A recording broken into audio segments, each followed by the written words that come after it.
Selamat pagi anak-anak. Pagi Pak. Apa kabar? Baik Pak. Baik anak-anak. Assalamualaikum warahmatullahi wabarakatuh. Waalaikumsalam warahmatullahi wabarakatuh. Anak-anak, bagaimana kabarnya hari ini? Baik Pak. Udah pada sarapan semua pagi ini anak-anak? Baik Pak. Sebelum kita memulai pelajaran pada hari ini, alangkah baiknya untuk anak-anak semua melihat samping kanan kirinya apakah ada sampah atau ada kursi dan meja yang berantakan. Silakan dicek terlebih dahulu. Betul Pak. Sudah rapi. Oke. Baik, sebelum dimulai, Bapak akan absen terlebih dahulu. Untuk yang dipanggil namanya silakan bilang hadir. Kalau misalkan ada yang tidak masuk silakan dikasih tahu alasannya tidak masuk kenapa. Yang pertama, saudari Saldi, Hadir Pak. saudari Rindi, Hadir Pak ya. saudara Yusuf, Hadir Pak. saudari Aisyah. Hadir Pak hadir. Sakit apa dia? Tipes Pak. Oke.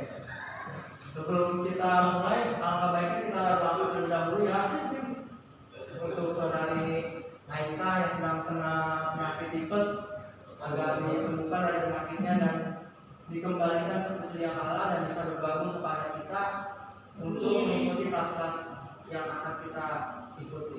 Al-Fatihah.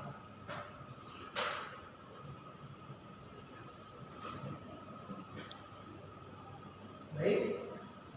Pada materi sebelumnya, minggu kemarin ada yang masih ingat kita belajar tentang apa? Tentang perabot kantor Pak. Salah. Salbi tentang apa? Ingat nggak minggu kemarin belajar tentang apa? Ucup, ingat nggak? Lupa Pak. Waktu kemarin kita belajar tentang regulasi, sarana dan Prasarana. betul.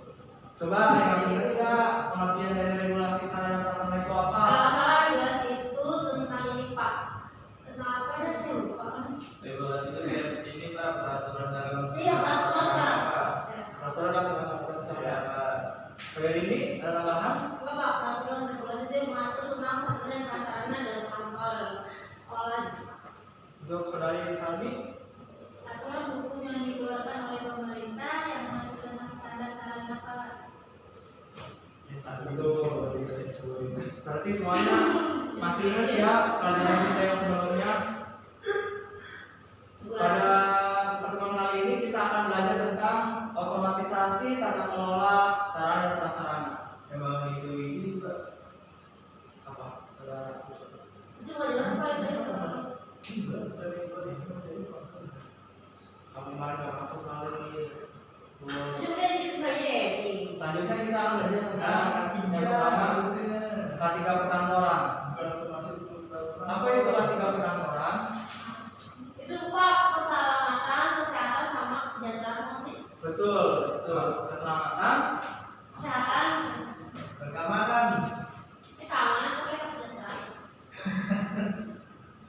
K3 perkantoran.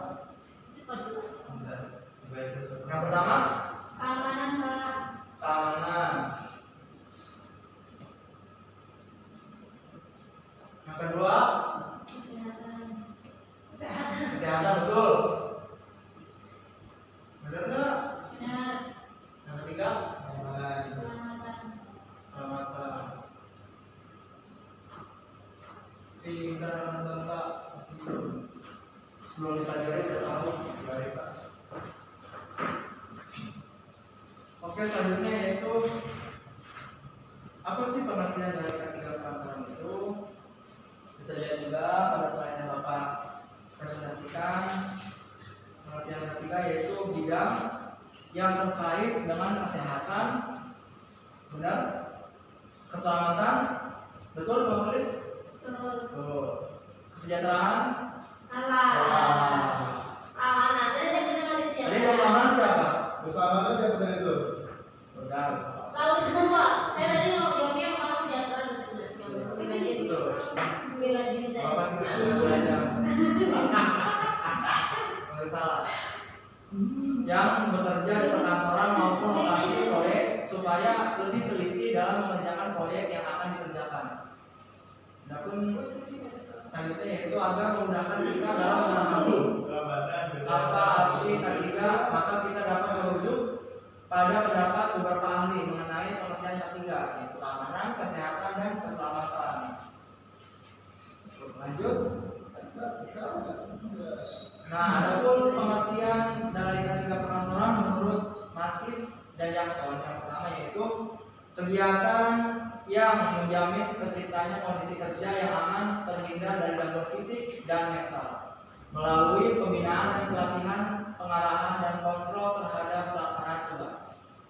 Adapun kedua dari Ardana, yaitu upaya perlindungan yang ditujukan agar tenaga kerja dan orang lain di tempat kerja selalu dalam keadaan selamat dan sehat. Adapun menurut Tripo, pendekatan yang menentukan standar yang menyeluruh dan spesifik penentuan kebijakan pemerintah atas praktek-praktek perusahaan di tempat kerja dan pelaksanaannya melalui surat panggilan, denda, dan sanksi lain. Adapun dari Hadiningrum, pengawasan terhadap SDM, mesin, material, dan metode yang mencakup lingkungan kerja agar pekerja tidak mengalami kecelakaan. Adapun yang terakhir itu menurut Widodo, bidang yang berhubungan dengan kesehatan, keselamatan, dan kesejahteraan manusia yang bekerja di sebuah institusi maupun lokasi proyek. Ada juga menurut WHO, yaitu World Health Organization, yaitu menurut WHO pengertian ketiga adalah upaya yang bertujuan untuk meningkatkan dan memelihara derajat kesehatan fisik, mental, dan sosial yang setinggi-tingginya bagi pekerja di semua jenis pekerjaan, pencegahan terhadap gangguan kesehatan pekerja yang disebabkan oleh kondisi pekerjaan, perlindungan bagi pekerja dalam pekerjaannya dari risiko akibat faktor yang merugikan kesehatan. Nah, apa sih tujuan dari K3 perkantoran ini? Coba ada yang tahu nggak tujuan dari K3 perkantoran ini? Ada yang tahu? Angkat tangan. Nanti Bapak kasih hadiah. Saya. Apa? Saudari ini. Jadi tujuan dari K3 ini untuk menunjang keselamatan, juga keamanan, juga kesehatan para pekerjanya, Pak. Jadi pekerjanya itu bekerja dengan aman, Pak. Aman. Berarti untuk menunjang keselamatan nyawa Iya, kerja ya. betul. Ada lagi selain dari saudari ini? Jaminan Pak, Jaminan apa? Saudara Raju? dalam bekerja Pak. Dalam bekerja. Biasanya adanya di perusahaan apa? K3 ini. Yang sering Ini, dilihat Pak. di sekitar Andor, biasanya kayak bangun-bangunan gitu, Pak. bangun gedung ya. Iya, gitu. Biasanya itu selalu diutamakan K3 kayak harus suka ada peraturannya sama kayak helm, harus pakai apa gitu, Pak. Betul. Nah kan kalau misalnya kita lihat di sekitar kita, kalau ada pembangunan ada pekerja yang helmnya berbeda-beda warnanya kan, ada yang putih, ada yang oranye, ada yang merah. Nah, dari warna helm itu tersebut itu juga dikelompokkan sebagai tingkatannya dan juga pangkatnya dari penggunaan yang ciri khas dari warna helm tersebut. Seperti itu. Baik, terus selanjutnya di PPT tujuan K3 perkantoran yaitu menurut Undang-Undang Nomor 1 Tahun 1970 tentang keselamatan kerja.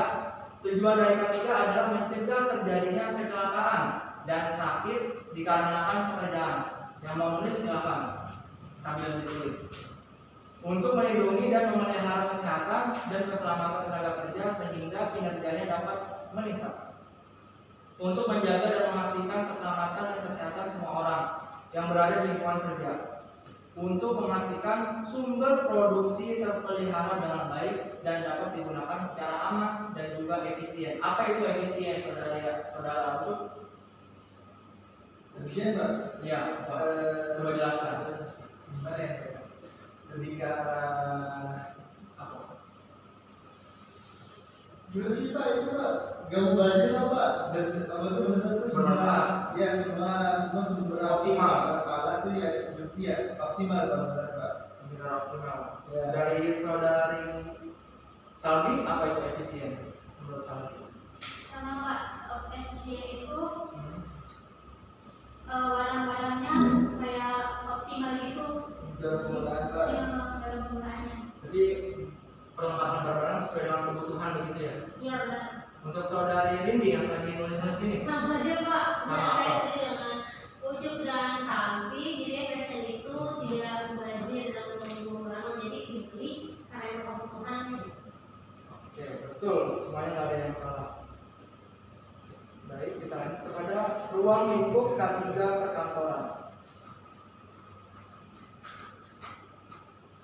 Nah, beberapa aspek yang harus diperhatikan oleh perusahaan dalam pelaksanaan K3 yaitu yang pertama, lingkungan kerja. Lingkungan kerja ini sangat penting untuk kondisi K3 karena mencakup yaitu suhu, sirkulasi udara, penerangan, dan juga lingkungan. Apabila misalkan di lingkungannya lampunya kurang, apakah dapat mempengaruhi kinerja para pekerja di lapangan? Iya Pak. Ini Kenapa? kalau berapaan enggak dong? Kan Di bangunannya, penerangan di bangunannya ketika membangun iya lah Pak. Kalau saya Iya, bilang Pak. berpengaruh besar kan? Bisa Pak. Kalau nggak ada lampunya Belakang Pak. Kurang nyaman Pak. bisa membahayakan juga kan? Iya, Pak. Nah itu dia fungsi dari K3 itu untuk menyelamatkan para pekerja dengan cara prosedur-prosedurnya yang dimana dapat mendukung keamanan dari pekerja itu sendiri. Selanjutnya yaitu ada alat kerja dan bahan. Kelengkapan dan kualitas alat kerja dan bahan, metode kerja, cara kerja yang efektif dan efisien. Selain efektif dan juga efisien. Yaitu selanjutnya prosedur K3 perkantoran. Undang-Undang Nomor 1 Tahun 1970. Ada 18 syarat. Nah, adapun 18 syarat itu yaitu mencegah dan mengurangi kecelakaan kerja. Yang mau dicatat silakan boleh dicatat, yang enggak juga nggak apa-apa. Nanti kita ulang dari sini juga. Mencegah, mengurangi dan memadamkan kebakaran, mencegah dan mengurangi bahaya peledakan, memberi jalur evakuasi keadaan darurat, memberi P3K kecelakaan kerja, memberi APD alat pelindung diri pada tenaga kerja, mencegah dan mengendalikan timbulnya penyebaran suhu, kelembapan, debu, kotoran, asap, uap, gas, radiasi, kebisingan, dan getaran.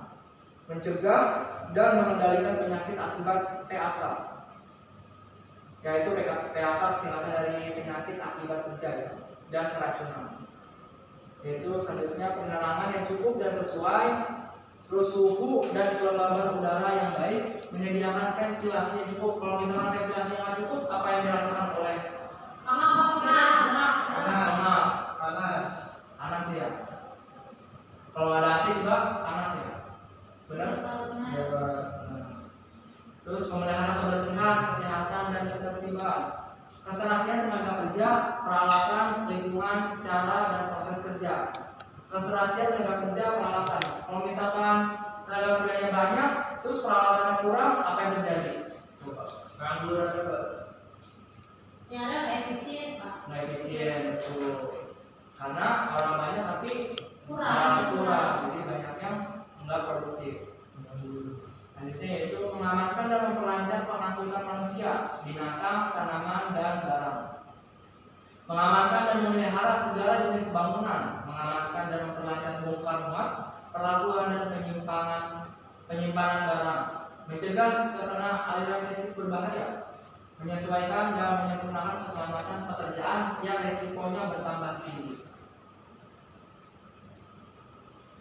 Baik, mungkin sebelum kita akhiri, Bapak akan memberikan latihan terlebih dahulu, yaitu berupa soal. Silakan anak-anak siapkan terlebih dahulu kertasnya dan juga alat tulisnya. Bapak kasih waktu 5 menit. Kalau nggak bawa minta sama temennya.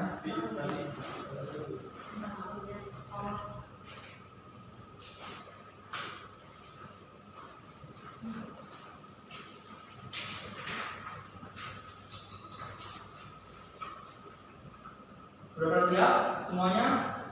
Bapak sebutin ya soalnya. Yang pertama ini kita langsung soal esai. Yuk, udah siap? Tindi udah siap? Siapa? Ucup udah siap? Salbi? Udah Pak. Ucup udah siap? Iya Pak. Baik. Yang pertama soalnya dengerin. Apakah arti dari keamanan, kesehatan, dan keselamatan kerja? Tulis ya soalnya.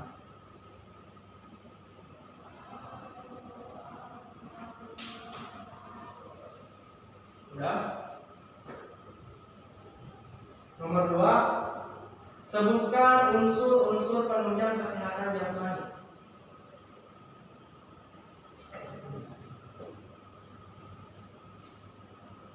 Ya, yang ketiga, apakah tujuan dari keamanan kesehatan dan keselamatan kerja?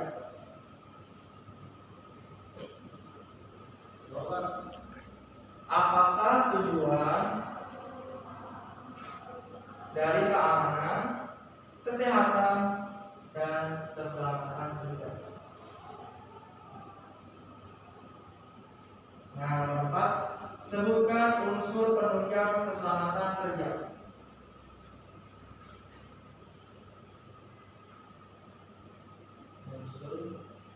Unsur penunjang keselamatan kerja.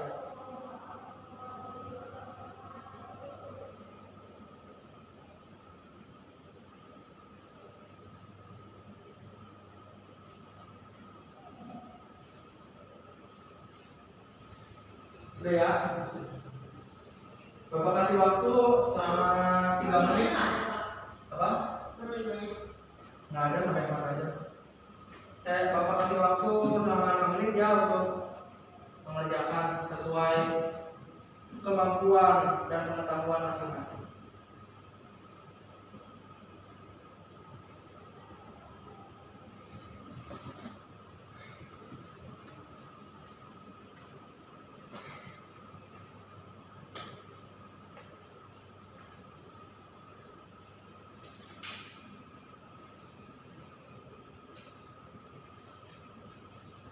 Kalau udah ada yang selesai bilang ya.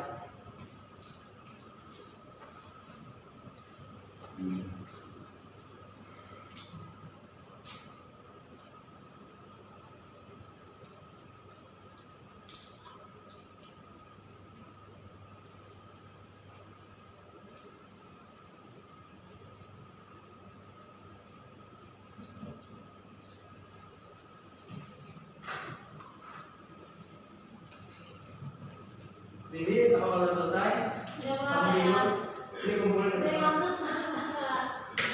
Iya, kelas juga tidurnya. Ya aja di rumah. Ini kumpulin di rumah. Ya bawa itu jauh di Cipondoh. Do yang belum. Tadi udah belum udah. Oke. Masih ada 2 menit lagi ya Kak?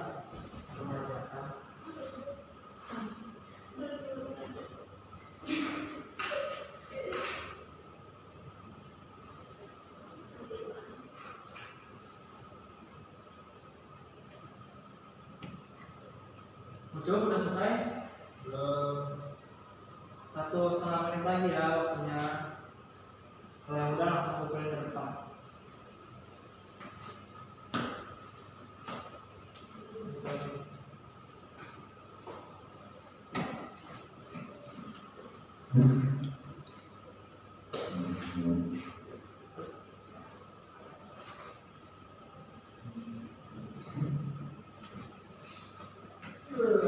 Ini Pak. Nah, kumpulin ke sini. Coba.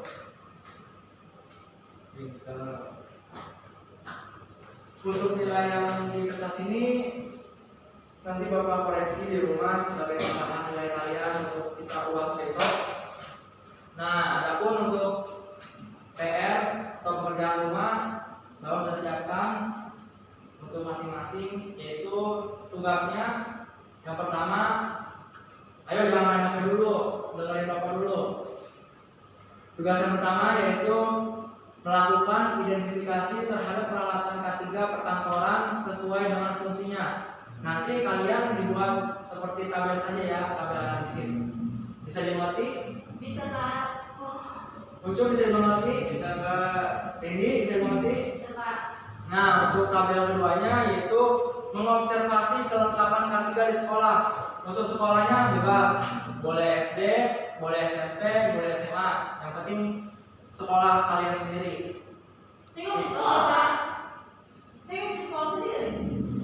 Kan sekolah itu sekolah sendiri. Sekolah yang kamu dulu sekolah, bukan yang sekolah yang kamu buat di dunia nyata. Saya nggak di sekolah. Dan dulu kamu sekolah, SD-nya di mana, dekat rumah apa gimana, SMP-nya daerah mana.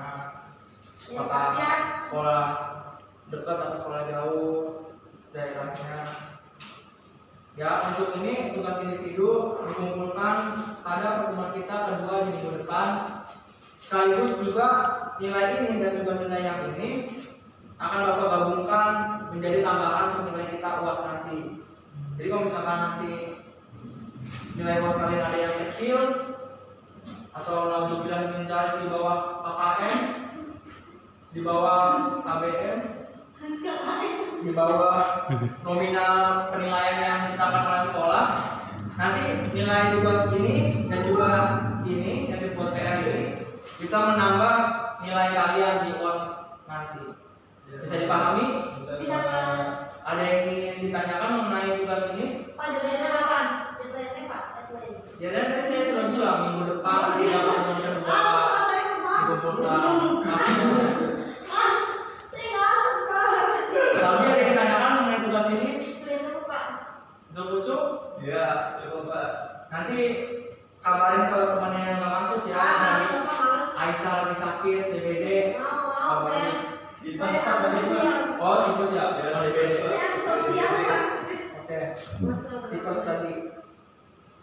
Nanti kabarin ya. Enggak. Oke.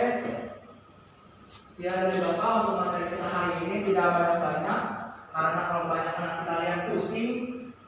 Ada 3 waktu Pak kita tuh tadi Pak. Maklum. Karena Belajar. SMA.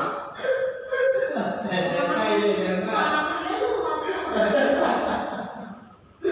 Udah ya.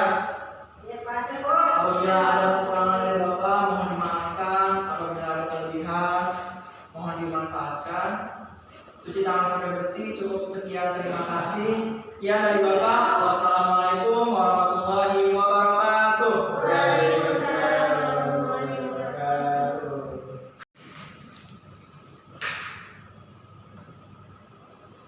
Jangan lupa belajar ya, anak buat puas nanti. Ya Pak. Ya kalau nilai kalian bagus kan, orang tua juga yang senang. Iya, Ya Pak. Pak. Kalau begitu dulu ya.